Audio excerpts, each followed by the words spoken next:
and let everybody in too. Okay. All right, we are now live. Hi, everyone. I'm Barbara Jenkins. I'm a research science librarian at the University of Oregon Library, and I'm also the psychology librarian. I am hosting today for the session of the Words We Choose, which are presentations in linguistics area with the Undergraduate Research Symposium.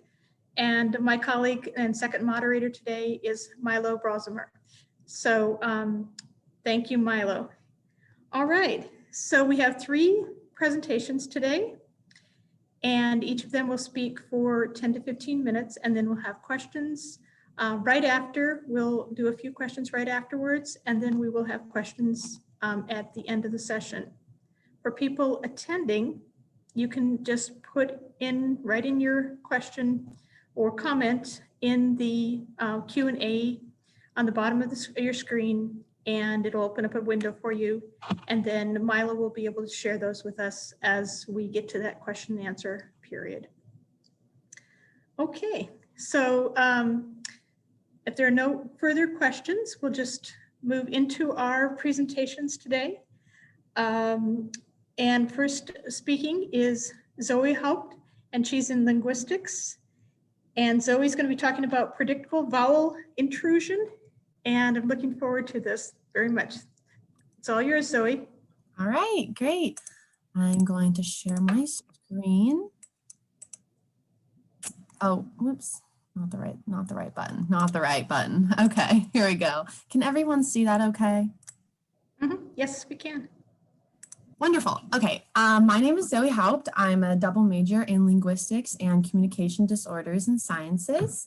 And I'm really, really excited to talk to everyone about some of the research I've been working on for the past year. And so this research project focuses on the phonetic features of a special type of vowel in the Jilim language. And I was advised and assisted by Dr. Dawn Daniels and Dr. Melissa Bays-Burke from the linguistics department. So first, let's dive a little bit into the language background. So Jilim, also known as Bara or Sigi Bara, is a language spoken on the Rai Coast in the Mandang province of Papua New Guinea. And here is a little more of a zoomed in map, and you can see the Jilim village is located right here on the Rai Coast. So until recently, this language was largely undocumented. And then Dr. Daniels did fieldwork there in 2016 and 2018. And he and the Jilim community recorded over 10 hours of naturalistic speech. And so the data used in this study is a subset of those recordings. So Jilim displays this really interesting phenomena of optional vowels. And these vowels are different from full lexical vowels in Jilim and are optional within a word. So the presence or absence of this vowel does not affect the word's meaning at all, which is unusual because speakers typically do not have the option to just omit vowels in a word. And these vowels have never been documented or analyzed before, so we don't know if they do perform some sort of communicative function in the language or why they occur. We don't know a lot about these vowels. So that's what our study is focusing on today. So our study asks, how does the environment or the surrounding sounds affect the quality of the optional vowel, or how the optional vowel sounds? Do optional vowels and lexical vowels have different acoustic characteristics in terms of length, loudness, and tongue position? And we would also like to answer, how do optional vowels in Jilim compare to optional vowels in other languages? And this preliminary analysis did give us some clues as to what type of vowel this is. So let's jump into a little bit about these vowels. So these vowels only occur in word initial consonant clusters, meaning they occur at the beginning of words in sequences of consonants. And they typically occur between the first and second consonant. And early in our analysis, we noticed that these optional vowels have different qualities, or that they sound different when in different words. And we detected a few predictable assimilatory patterns that these optional vowels follow when surrounded by certain sounds. So what we found is that the optional vowel can be produced as I, U, or barred I, which is a central vowel. And there's some different conditioning environments. So for example, the vowel is produced as I if it's followed by a palatal glide. It's produced as U if followed by a bilabial sound. It's produced as I if followed by a front vowel later in the word. Pronounced as U if a back vowel is later in the word. And then if none of the above criteria fit, it's pronounced as barred I. So it's clear that the surrounding sounds do have an impact on the phonetic quality of the optional vowel. And the surrounding sounds are kind of dictating what quality this will be. And so for the acoustic analysis, we wanted to take a closer look at the physical characteristics, the physical acoustical qualities of these vowels. And we wanted to examine both optional and lexical vowels to see if they differed. So I analyzed 7 recordings of naturalistic speech from 7 different Jilim speakers for a total of 23.5 minutes of segmented speech. And so for each of these recordings, I analyzed every word that had an initial consonant cluster where the optional vowel may occur. And I segmented or put boundaries between each sound in the word. And then I coded and tagged these boundaries as whatever phoneme was in them. So creating these boundaries would later allow us to run a script over the file and extract that particular acoustic information for the sound within each boundary. And so the total number of vowel tokens included in this analysis was 1,612, and 22% of those were optional vowel tokens and about 78% were real vowel tokens.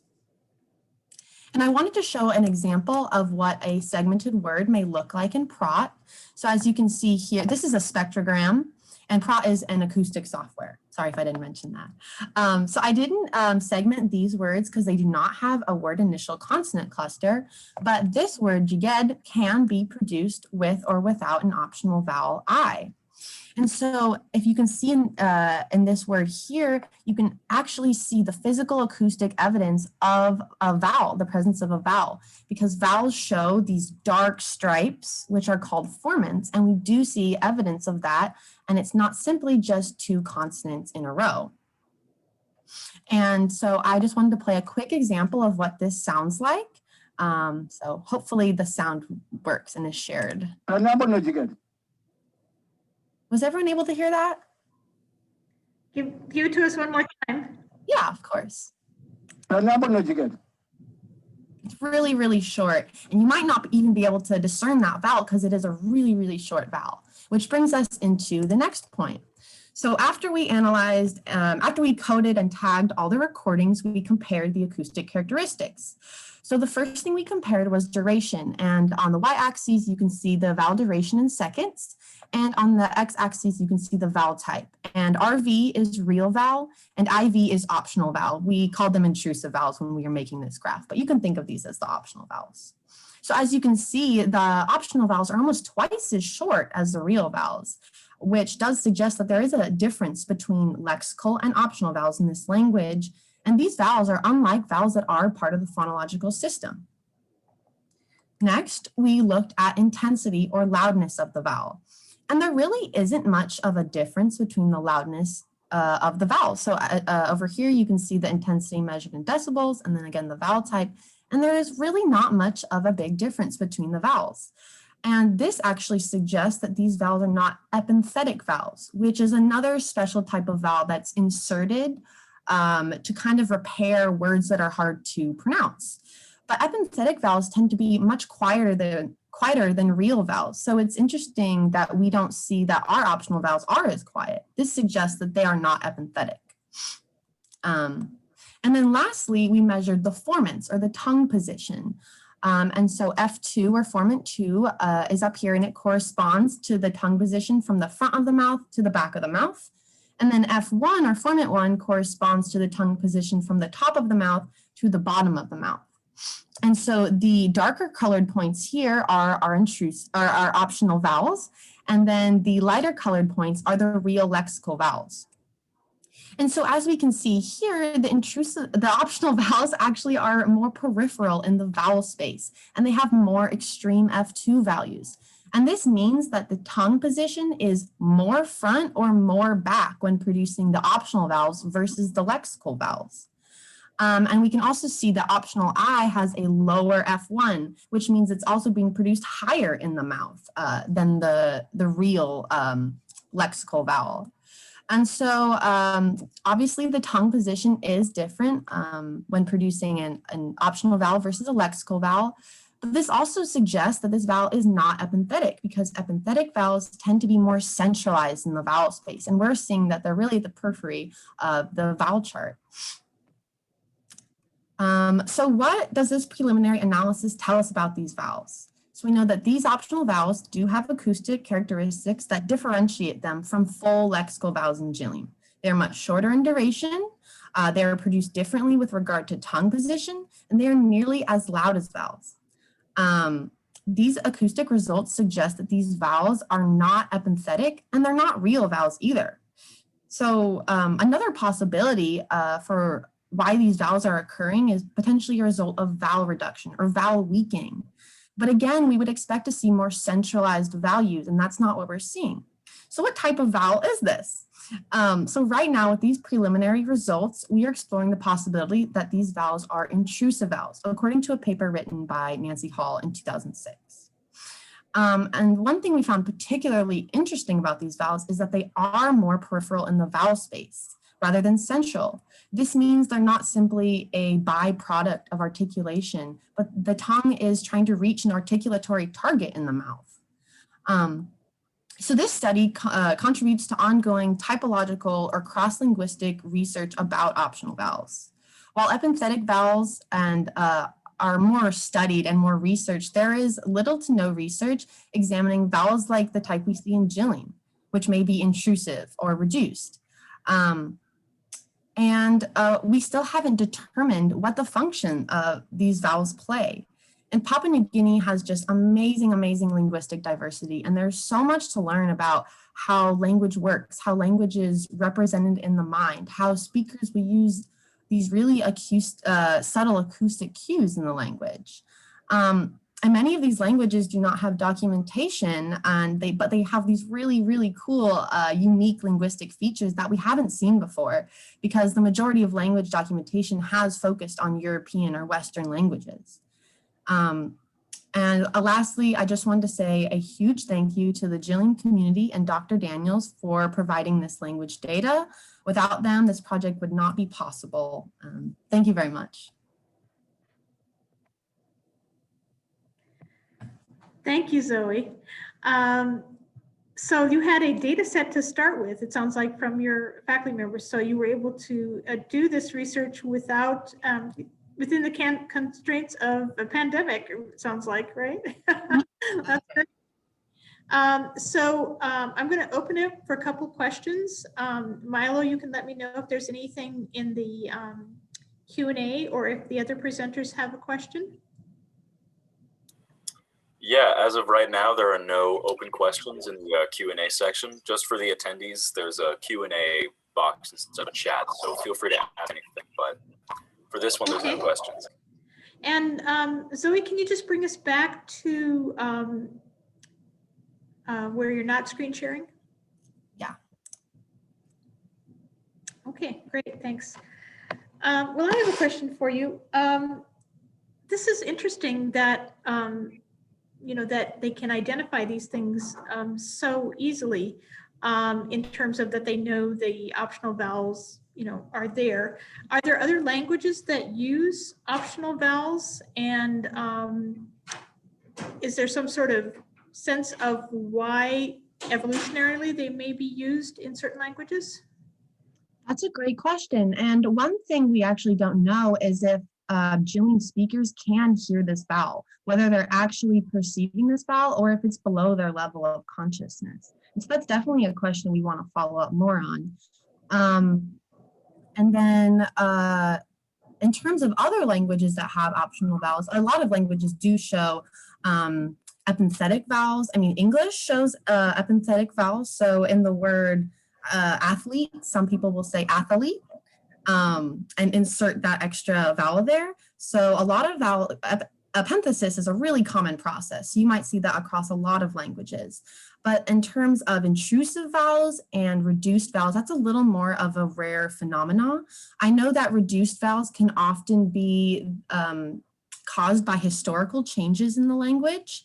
And then For intrusive vowels, I know there's another Papua New Guinean language called Kalam, and that actually does have some sort of intrusive vowels similar to the ones we see in Jilim. That was a great question. Thank you. As a There's Go a ahead, question Milo. in the chat from Eileen Rodriguez. How long did it take? Yeah, so from Eileen, how long did it collect this? That's a great question. So my advisor, Dr. Don Daniels, he went to the Jilim village twice. So once in 2016 and once in 2018. And I believe he stayed there from about 1 to 2 months. So 4 to 8 weeks approximately each time. And did a lot of naturalistic recordings and recorded a lot of speakers just talking about their village or talking about stories, cultural stories. So hope that answers your question. Okay. Great. Thank you very much, Zoe. And our next speaker is Jaidan McLean. She's also in linguistics. It's all yours, Jaidan. Thank you so much. I will get sharing. Oh, sorry. You're talking about the spatial relations in Southern Californian English versus Pacific Northwest English. Okay.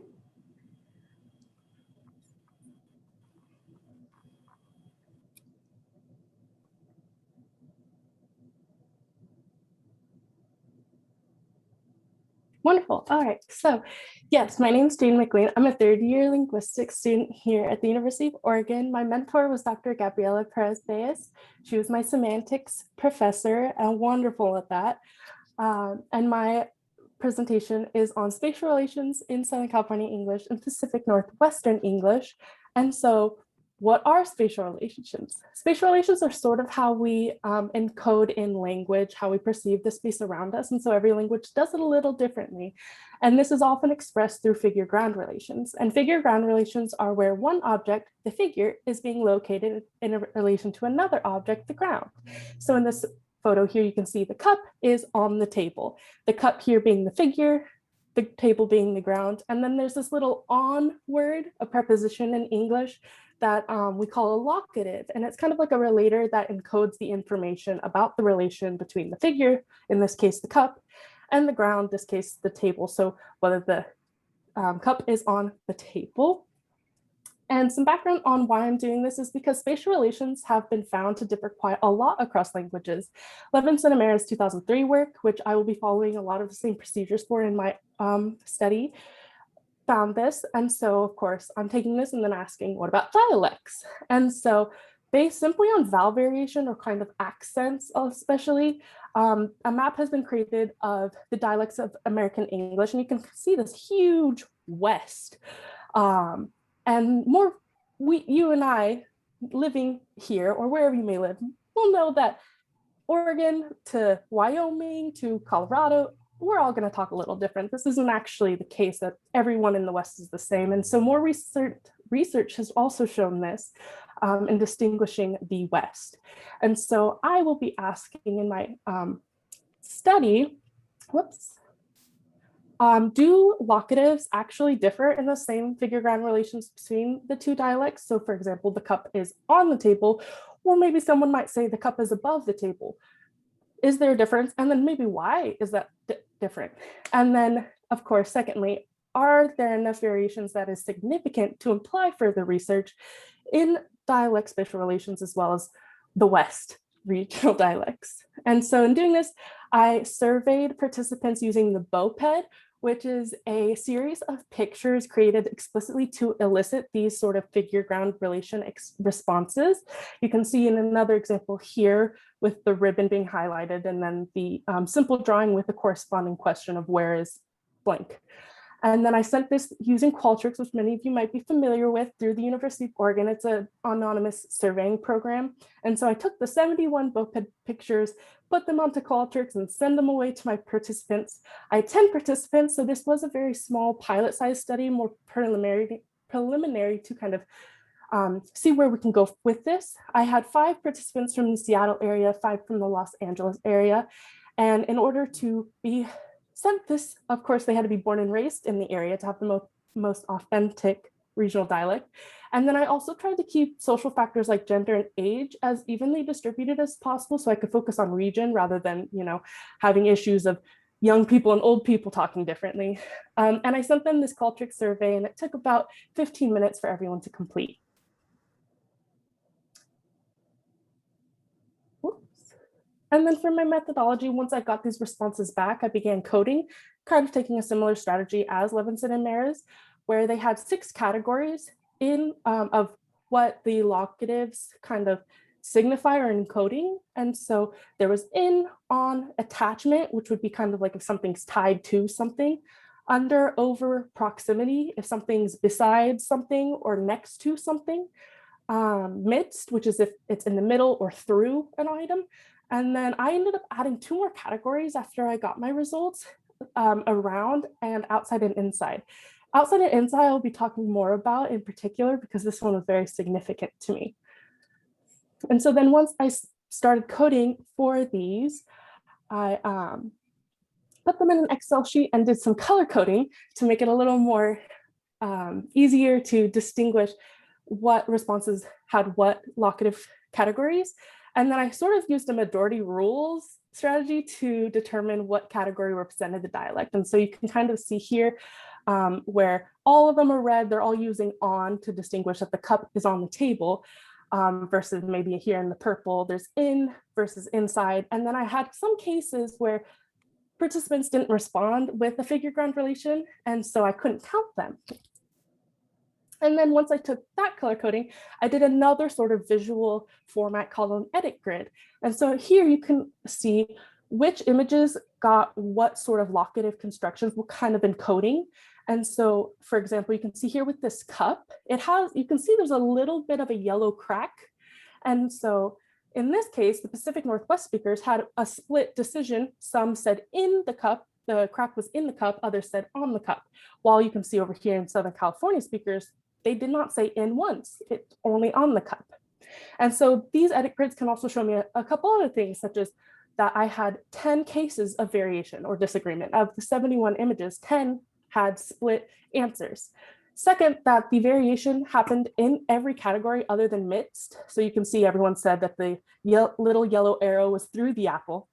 And then third, that the differences were not congruent. And what I mean by this is kind of what I alluded to with having some participants that couldn't count their answers, in which I then had 4 from an area, and I had some, 2 and 2 disagreement splits. And so to kind of focus in on some of the variation I had, you can see all 10 with their corresponding boped image here, number, but specifically number 20 was where's the balloon, and the image here has the balloon and some sort of stick. The Pacific Northwest speakers mostly agreed that it was on the stick, while the Southern Californian speakers said it was tied to the stick. And so there's kind of this play of object and object relation, of one being maybe more independent, and so it's tied to the stick as being the more active participant here. This one's a little tricky, but number 71 was very significant because where's the dog? All 5 of my Pacific Northwest speakers said the dog was inside the doghouse, while all 5 of my Southern California speakers said the dog was in the doghouse. Now, what's different about in and inside in this picture? So I actually had the opportunity to go back and talk to a couple of the Southern California speakers, and I asked them, what about inside? Could you say inside there? And I talked to 3 of the 5, and they said, yes, inside works. However, the reason why it maybe wasn't their preferred choice is because if the dog had been completely enclosed by the doghouse, that would kind of signify more of an inside sense rather than in. You can kind of see the dog's paws are still sticking out a little bit. And so this kind of led me to think, okay, so there's some sort of specificity here. And so we saw this with containment, with the dog being in versus inside, support, the stick being the more supportive thing versus the balloon being its own sort of figure. It's on rather than tied to. but why? And so there's a couple possibilities that I would love to further explore. One being that it's pragmatically motivated, so it's more situational based. And this has to do with maybe Grice's maxim of quantity, which is where you want to say something as specific or information possible while still saying just the, not getting too wordy about something. So for example, inside the doghouse, in the doghouse, same number of words, but that one difference changes the specificity of the phrase. And then similarly, maybe this is a dispositional versus obligatory parameter. And so dispositional being more of a natural response, rather the Southern Californian speakers saying, no, it's obligatory to have the dog be completely encompassed for that to count as an inside relation. And so I actually believe that these 10 instances of spatial variation are pretty significant, and that this kind of leads me to ask, how much variation does research across languages actually show if we're seeing such variation just between two dialects of a single language? Should we explore dialects more as well, which has not been super explored? But ultimately, this was a pilot-sized, pretty small study of just 10 participants. And so more participants would be needed, as well as negative evidence. That where I went and asked the California speakers about inside, I would love to do that with all the speakers about all 10 different splits that occurred to make a more concrete conclusion. And then these references, the lovely linguist who inspired me in this. Thank you, Jaidan. Thank you. So I'm going to have us be able to be all back together here. Okay, there we are. So anyone, any questions in the Q&A, Milo? There are no questions yet for yours, Jaidan, but if it's Jaidan's Barbara, I'd like to return to Zoe's. There was a question about the results from we just missed it in the last presentation. We moved on. And the question, Zoe, was, can you speculate about what the vowels are there for? Yeah, sure. So like I mentioned, these vowels are likely not epenthetic, and epenthetic vowels tend to elicit phonological structures. So structures that are hard to produce. But we think these are intrusive. So they may be a byproduct of vocalic gesturing. So there may be so gestures are basically like how your tongue is moving, how you're articulating. And there might be a gestural overlap. And so those vocalic qualities are kind of coming through in this mistiming of gestures. So let's get back to Jaidan's. And I actually have a question for Jaidan, if that's okay. Okay, yes, please. First of all, amazing presentation. I had no idea there'd be so much variation between two dialects that are so closely located together. So I have two questions. First of all, how did you recruit your participants? And then my second question is, how did you create those edit grids? Those looked amazing, so amazing. Thank you. So to address your first question, so they were all either friends or families or acquaintances that I had already known since I've lived all up and down the coast.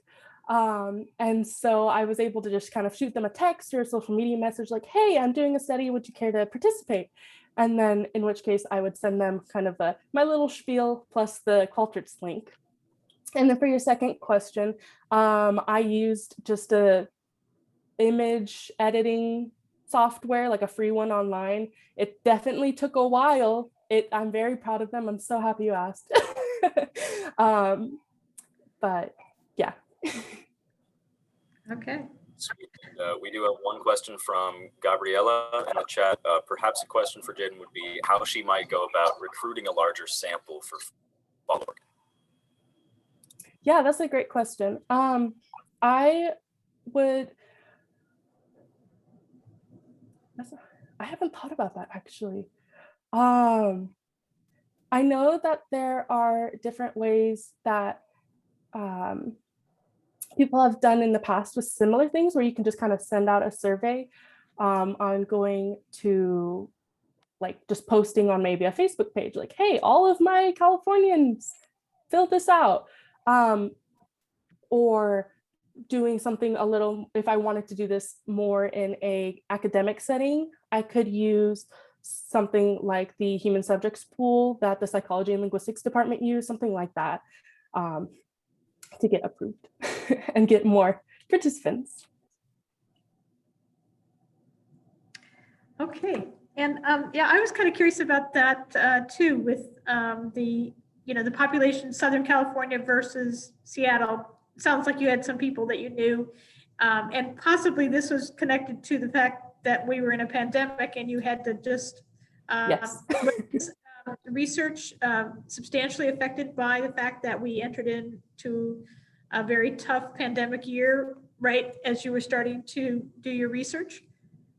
I believe so. I would have loved to have actually conducted this face-to-face, or at least that's how it's not meant to be done, but it's more effective when I'm able to actually communicate with them there, asking the question and showing the image. I feel like if I had been able to do that, I wouldn't have had so many cases where I couldn't count them, because I think that was just a miscommunication with the maybe the verbiage in the little spiel I sent them with the link or things like that. They weren't able to kind of ask me clarifying questions in doing that. They just filled it out and went on their way. Versus if I had been able to kind of meet with them or see them, I could have been like, oh, actually, I need you to give me some sort of relation with these two items rather than just saying table. Right. So in our languages, you had this example of things in relation to each other. Are there other things, and that sounds like in linguistics terms that's a fairly common area for disagreement. Are there other areas similarly that have where the languages may differ a lot around a certain kind of description of what you're trying to describe? Yeah, oh, absolutely. For example, some languages, when putting things in relation, don't actually use locatives, like my prepositions here, the on, in, things like that. They don't use those at all. They might use actual like northwest, east, south, or they might place it instead of the figure ground relation, rather than being on the image here, it might be in relation to something else. So I forget the name of the specific language, but I know there's a language that will put things in relation to the river, because it's a not a coastal, but a riverside community. And so they'll do that. And that's how they put things in relation in their space. And so every language kind of goes back to their community and how they kind of express linguistically or in language the relations of where things are. Okay, thank you. Yeah, that's a really interesting example. We do have two more questions in the chat. Okay. Eileen, Jaidan, since you've lived in various places along the West Coast, have you noticed a difference in dialects in different areas even before doing this research? Yes, absolutely. That's why I specifically chose these two, is because I was born in Southern California, and then I lived in the Seattle area for a little bit, came back to Oregon. I absolutely recognize differences in the location of where the people that spoke in those locations. And then when I would speak to friends, I would notice things like even where I would pick up differences in each location. So yes, absolutely. That was something I noticed and why I wanted to dive in further to these two particular locations. Interesting. All right, last one from Don Daniels again. The question is, might inside be more productive in Pacific Northwest English? For example, can Pacific Northwest speakers use it metaphorically and say stuff like, don't get inside trouble? Oh, that's not something I have thought of, but it's definitely something that I would love to apply in furthering this. But yeah, productivity with how they can be used outside of just the figure in the ground is definitely a great point. Thank you, Dr. Daniels. Okay, thank you very much, Jaidan. And our next presenter is Liam McNamara, and he is in rhetoric. And he's going to be talking about rhetoric in the creation of a new major at the University of Oregon. It's all yours, Liam.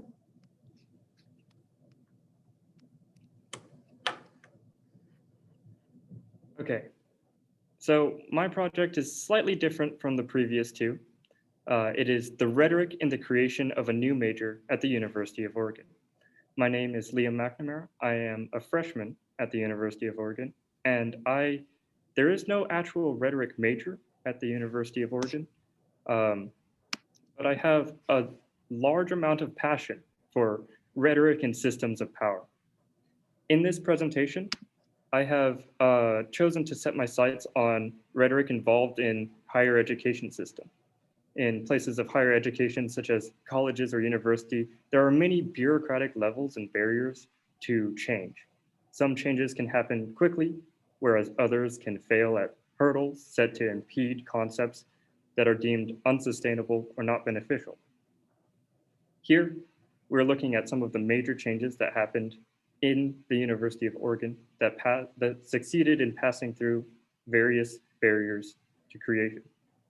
Specifically, I will be looking at the way that a new interdisciplinary major was created for undergraduate students. I will be focusing my efforts on the recent neuroscience major. The neuroscience major was created in the fall of 2020, following the approval of every level of bureaucracy in the school system. It was pioneered as a major that would further the students interested in scientific background of psychology in combination with another pre-medical major. While this may seem to be a semi-common occurrence in collegiate system, there is some value in looking into the many rhetorical strategies used in the persuasion and approval of the various committees that oversee such a major. First, it is important to look at how the new majors set up to tackle these various bureaucratic hurdles. The neuroscience major created their own, oh, this slide is out of order. They created their own smaller committee to head the movement for the new major. This new major committee handled the multitude of proposals, presentations, meetings, and outreach. For the neuroscience major, the new committee was headed by Dr. Dudikovich, who gave me all the materials that are on this presentation. It is important to note that Dr. Dudikovich is a research-based professor who has tenure. Both of these titles lend ethos or approval to the committees. While the two others on the new major committee are both associate professors that could speak on behalf of the other majors that intersected with the proposed new major. This is important as the school, in light of a big change, seeks to relegate that change to a small shift rather than a large shift. The school closely targets the similarity between majors and constantly tries to integrate the new major into an existing major. Thus, when someone of favorable ethos leading the proposals and others speak as testament as to why neuroscience should stand on its own, the prerequisites of rhetoric are achieved. Now, there are three main arguments in the pillars that function as pillars for the new major proposal. I will only be covering a division of the first one, which is cost. Of course, first and foremost, the argument of cost can be split into reducing resource drain on the university and the potential benefits of creating a new major. By dividing the two, the new major is able to focus clearly and concisely, first, defending against attacks that point out how the new major uses too many resources, and it is able to, on defending the front, the proposals consistently target the already existing resources in place. I have a few examples of that. The first one is from the College of Arts and Science proposal. And it is interesting because you can see here that one of their first strategies is by pointing to existing advising staff. You're going to see that they try to show how much the program already has that can be put into action immediately.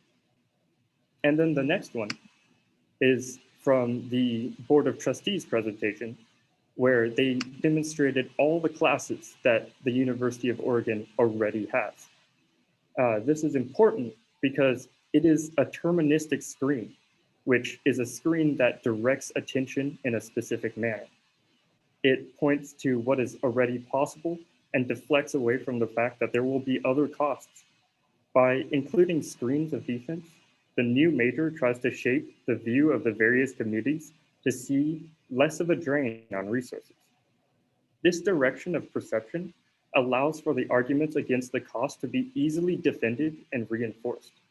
After properly defending the point of cost reduction, the strategy takes on an active approach by pointing how beneficial everything would be to the school. That is the second strategy of cost. It is providing benefits. This mostly plays on attention-getting devices that the new major is able to draw students to the University of Oregon that otherwise would have sought other schools. In addition, they are able to state that massive growth will happen in the neuroscience industry.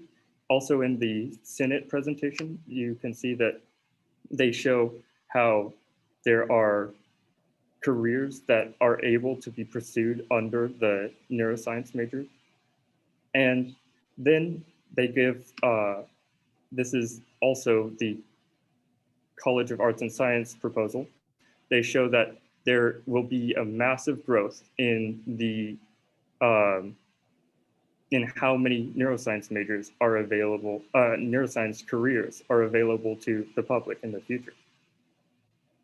Thus, with only a few pieces of backing evidence, the new major is able to paint a picture of a very bright future for the University of Oregon. Notably, in this section of the rhetoric is stated as separate from the other cost-defending arguments, as, in my opinion, to end on a happier and brighter note, so that what is taken away from the proposals, especially in the presentations to both the UO Senate and the Board of Trustees, this strategy of stating potential and attention-catching ideas at the end of the presentation allows for the audience to be left with a strongly defended idea of cost and benefit. Now, this is important as going into the conclusion. Throughout the process of creating a new multidisciplinary major at the University of Oregon, it is key to consider and apply strategies that fulfills the appeals to audiences from the view of costs, standards, and logistics. In the criticism of the rhetoric used by neuroscience major, we are able to see that using various sub-strategies within each argument help to create a lens that focuses on the strongest points of a new major.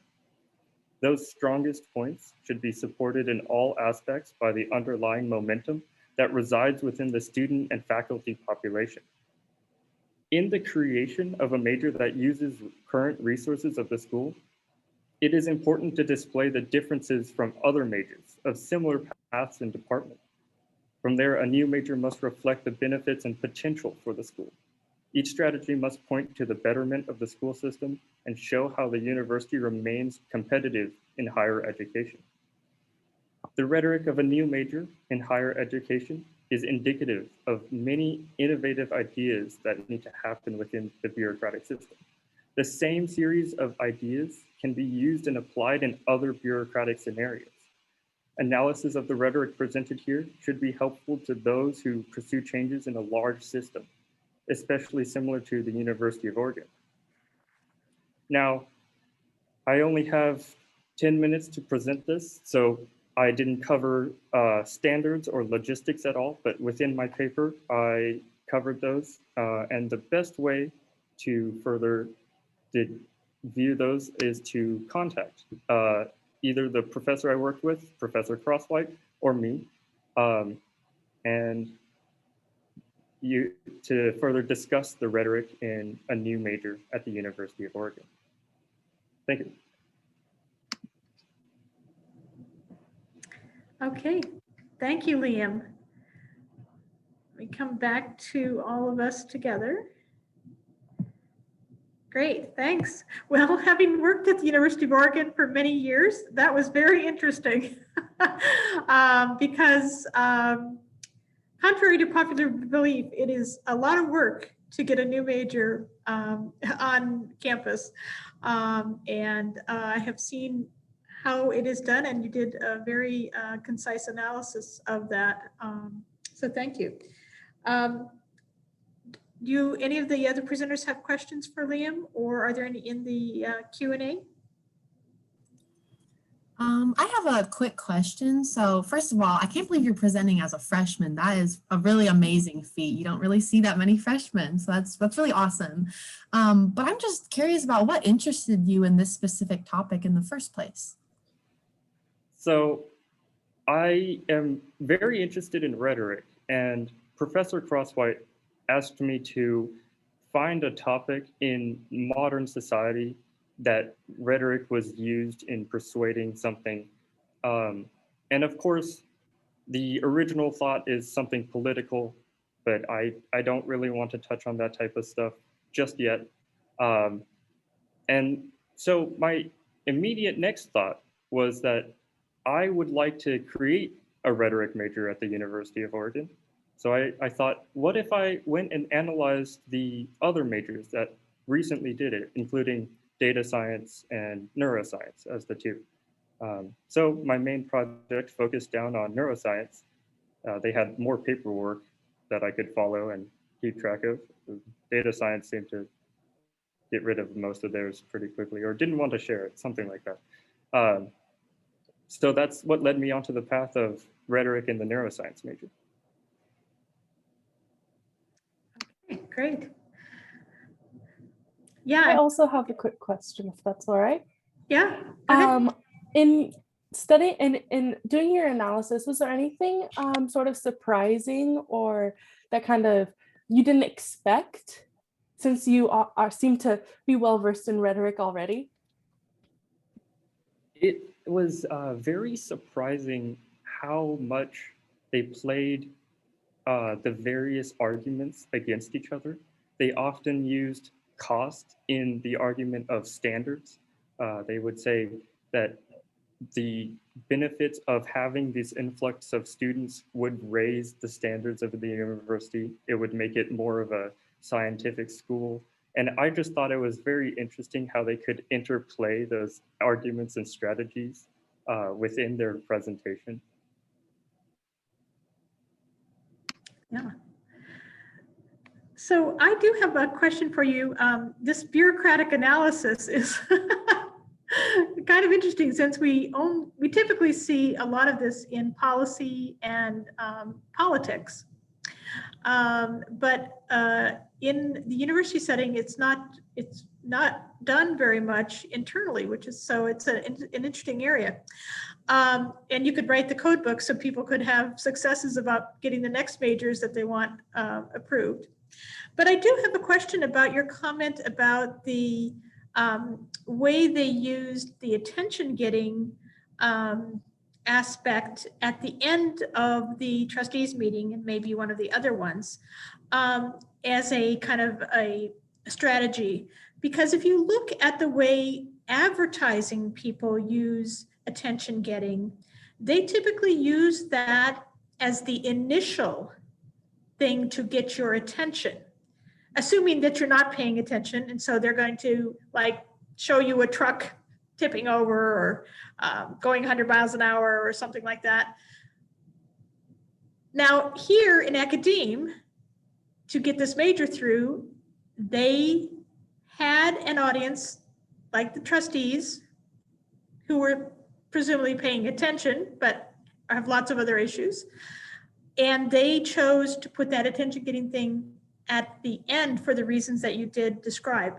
Can you discuss a little bit about why the rhetoric would be different between a product that someone was trying to sell us and somebody who's trying to get a major approved? Yeah, The difference mainly between a product and a proposal is that a product, you don't have a connection already with the product. They have to immediately launch into that attention-getting device to have you form a connection immediately with the product, and then they can expand on that. However, in a proposal, the idea, the connection to a new major is already out there. They will have these presentations. So there's the economics of attention. I don't know if that's known or not, but humans only have some amount of attention. And so when a proposal is made, the presentation process, there is already some attention allotted to the presenter.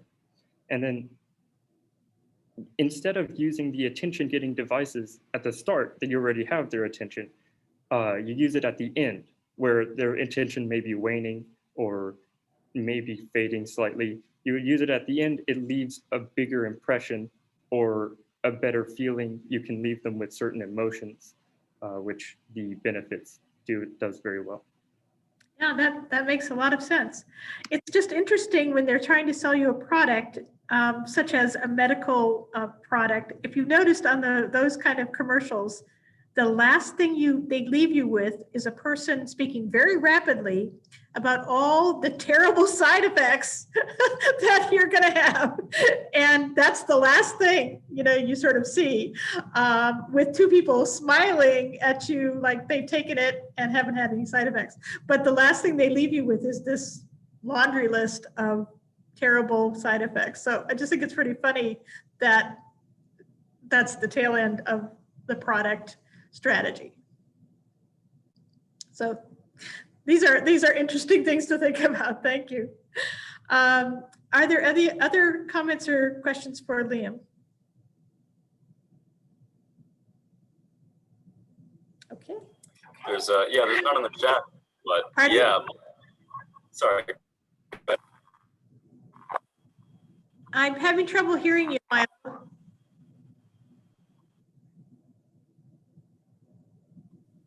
I had one question for Liam. I know it's not my place as a moderator, but no, I was going to ask if you were secretly trying to get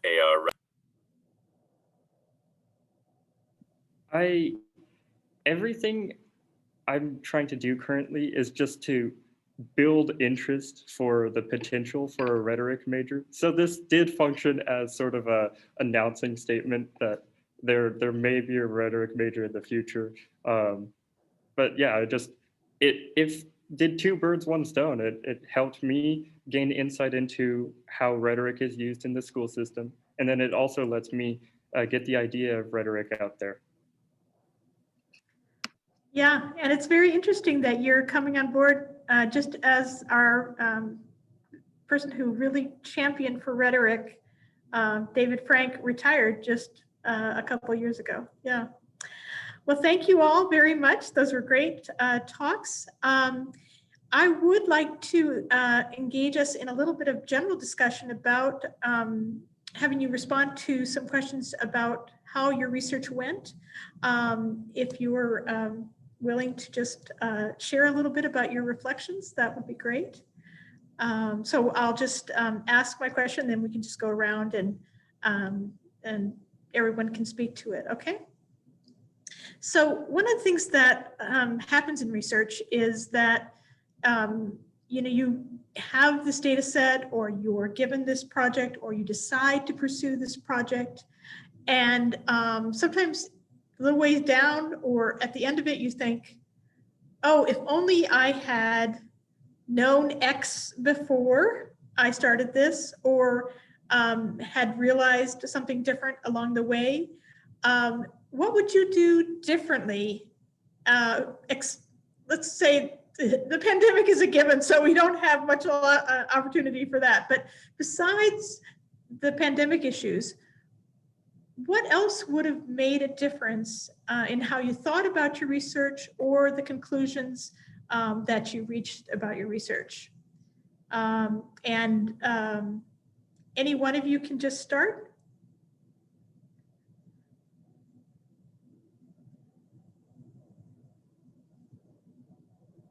I know I sort of already touched on it with my response about having the face-to-face or more personal Right. sort of surveying.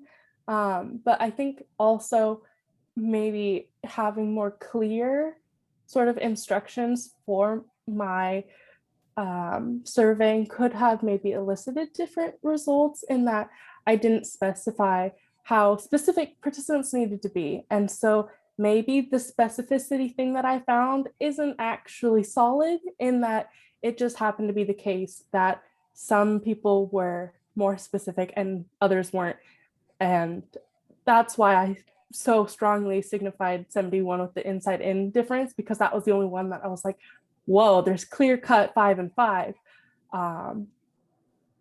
Did you do a pretest did you have someone do a pretest for you? What do you mean by a pretest? A pretest is, sometimes we get so focused on, writing it, we know the answers, or we know the subject, and so you get somebody who knows nothing about it and have them do it in advance so that you can critique, so they can tell you what was confusing about it. I did, and I did with my roommates. I have 3 roommates who are neither Southern California nor Pacific Seattle speakers. They're from Oregon, and I had no issues, but that's because I think I was able to talk to them face to face since I live with them. And so I did not, unfortunately, do any sort of pretest with sending it to someone else first with my link. And so I definitely would try and do that different. Right. Okay. Yeah. It's something that I found really useful when I've been preparing to teach, is to have somebody really who's not a librarian, who's not a faculty member, take it and see. Just when you think you've explained it well, they'll tell you haven't. Liam or Zoe, any comments? Yeah, so this is something I really hope to do in the future, but I wish I could have interacted with the actual speakers. I wish I could have actually been there recording, and obviously during the pandemic, that's not possible, but I think it would have given me just more connection with the speakers and better insight to how the language worked. And another thing I wish I would have done differently is I wish I would have had a little better of coding strategies when I first started working in the software. It kind of took me a little bit to pick up steam. And so it took me a while for those first few recordings. But then I learned like keyboard shortcuts and just little ways to save time and make the strategy the coding a lot more streamlined and easy. So I wish I would have looked a little more into that and trained myself up a little more before jumping into this project. Right. Okay, thanks. What do you think, Liam? On my end, coming directly from high school, I had no idea there were even different levels of professor. I thought there were just one teaching level.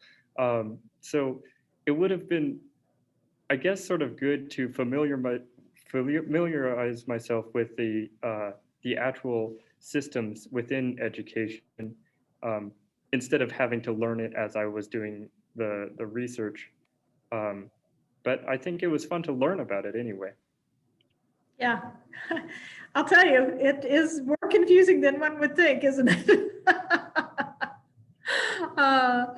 Yes, learning, and that is actually one of the issues that sometimes gets discussed when we talk about, what do students know about the university, is, no one ever explains it really to students coming in either. So all students kind of learn it as they go forward, and there's no really easy code manual or anything to help you decipher it, right? Well, thank you for that. It is really nice to hear your reflections. So I just have one more that I wonder what you think your research or this area of study that you're doing and the specifics that you did in this research helped you in terms of thinking about what you like about research and what you dislike about research, and how that might influence what you're thinking about for a career, or what you're thinking about doing has it had any impact on any of those kinds of things as you've reflected on it?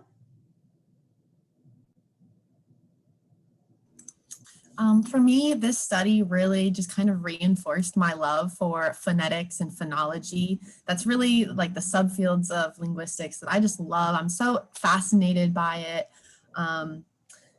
And I also really enjoy the research process. I'll be writing an honors thesis next year, and I feel like this experience has really prepared me for doing more research. So yeah, it was very enjoyable, and I learned a lot through this experience. So you think that might be a career path or something like that for you? Yeah, and this really inspired me to do field work as well. It looks so interesting, and it's amazing to interact with speakers of all these different languages, and that's something I've always wanted to do, and this just kind of like reinvigorated me. I want to go out in the world and do some field work. Papua New Guinea, here I come, right? Great. Jaidan or Liam, any thoughts?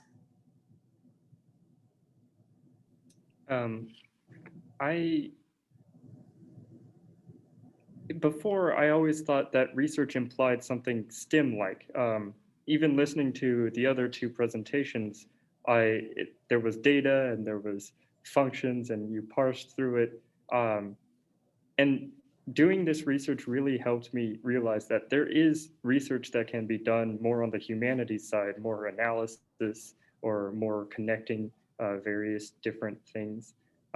So I think the research, I think I will be doing more of it in the future for sure.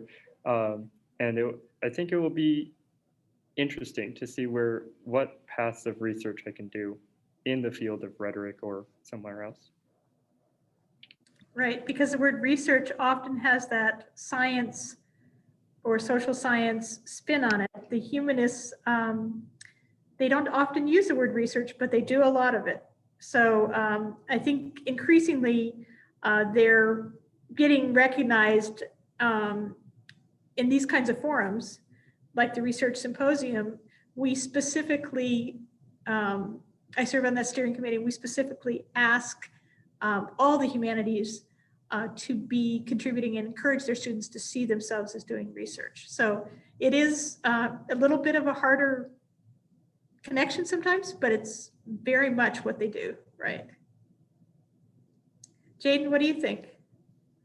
I would definitely agree. And I really enjoyed Liam's presentation as well because it wasn't super data heavy, and I feel like that is definitely something we see a lot.